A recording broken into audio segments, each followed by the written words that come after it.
Azerbaijan. We're here. Hello. So we are here in Baku, Azerbaijan for possibly the last video of my blog series. And it's Paul's here. Here's Paul and he lives in my town and we are friends. And we have had an interesting training course week. And Paul is going to explain why it's funny. I'm going to explain why. Why this training course has been the...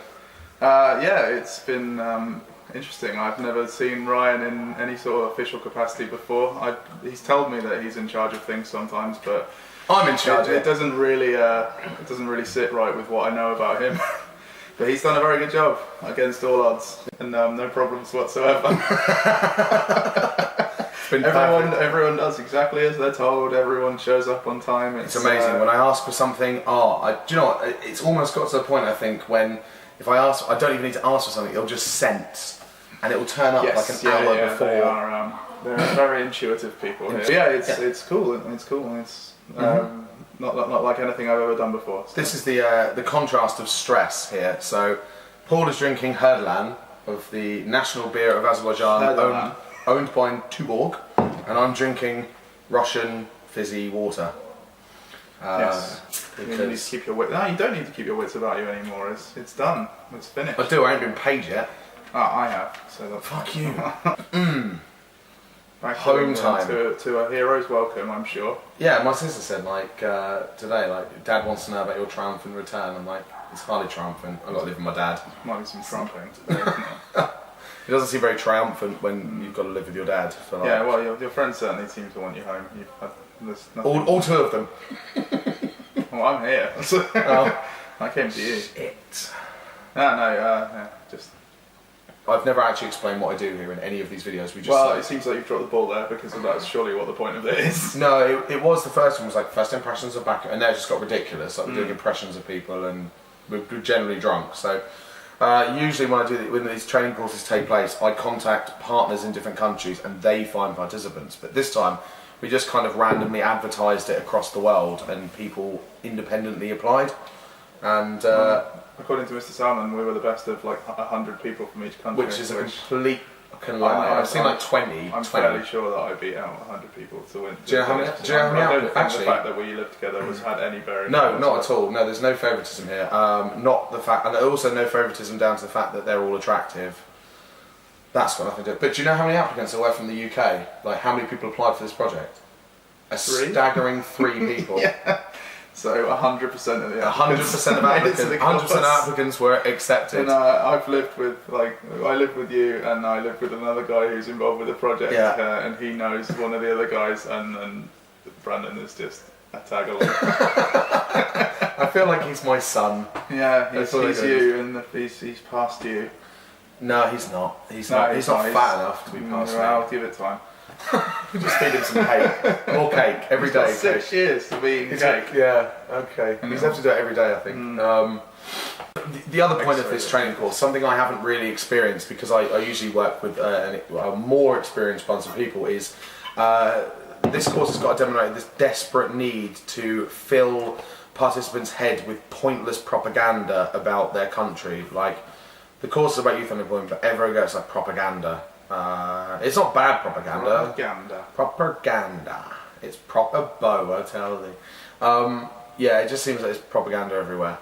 It's not bad propaganda. I think it's just people are a bit overzealous about making sure people know that Azerbaijan is a lovely country and you won't get killed if you come here. Yeah, well, I mean, there isn't a general opinion about Azerbaijan. I didn't have an opinion about Azerbaijan. So no one knows anything. I'm dead inside now. You were quite dead inside anyway. Yeah, but I'm completely now, that's it. You're just burnt out, you'll be fine.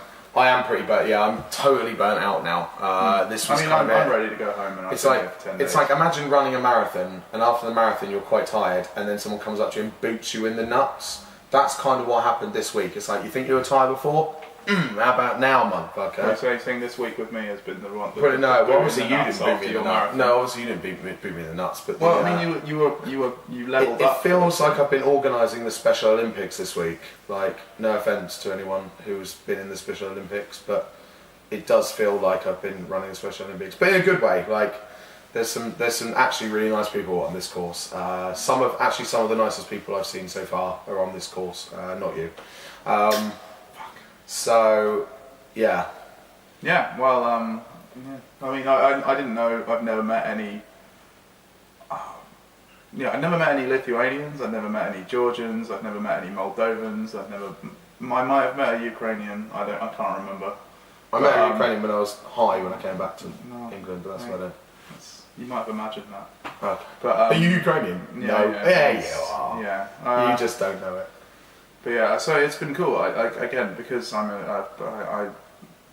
an ignorant Brit, like most Brits. Right. I've never needed to have an opinion about any of these countries because it doesn't come up in conversation very much. But they're all ace. Oh, okay. But yeah, it's been okay. There's been some conflicts just due to cultural differences of the way things are done. It's mostly right. It's mostly other people. It's mostly me. It's actually all me. No, it's not. There was, there's some differences. The cultural differences lead to. If you ever try and take on a Soviet Union mentality, just be prepared for a good old-fashioned fight. I brought you here. Did you? And know I brought myself gave here. you water and you pooed. That's all on me. Everybody poops. You met an international community of quality people. Yeah, I did. It was cool. There you go then. Yeah. I can't fault that at all. I've never done anything like this before. Most people who are here have done this at least once before. Whatever, I haven't really. Yeah, and Claudia hadn't done it before either. No, there's a few noobs. None of them are as old as me. Right, or me. Yeah, well, you're allowed to be older. You're the trainer. Oh yeah, of course. I'm a youth who's actually like nearly 30, and they all probably think it's a bit sad. It's a voice of experience. Yeah, you've been through this. You've been through the ringer of unemployment. Share your pitfalls and hurdles with other people. Yeah, I mean, I think other people have had it tougher. I mean, the worst things get in the UK is probably not. Oh, get serious. We're talking about serious stuff now. We don't talk about serious stuff. Okay, usually I end a video with. You end a blog with like an interesting video of something. Like, well, it's not really interesting. It's like a video of a cat or a video of something else. There are loads of cats here. I was unprepared for the number of cats. This time I haven't really got a video to show you. So, because there was a beginning, there was obviously like the beginning bit of this video was a video, 2 videos. So I'm just going to randomly insert some video footage of my trip to Gark, to the Jurassic Park music, and that's all. Roll the film.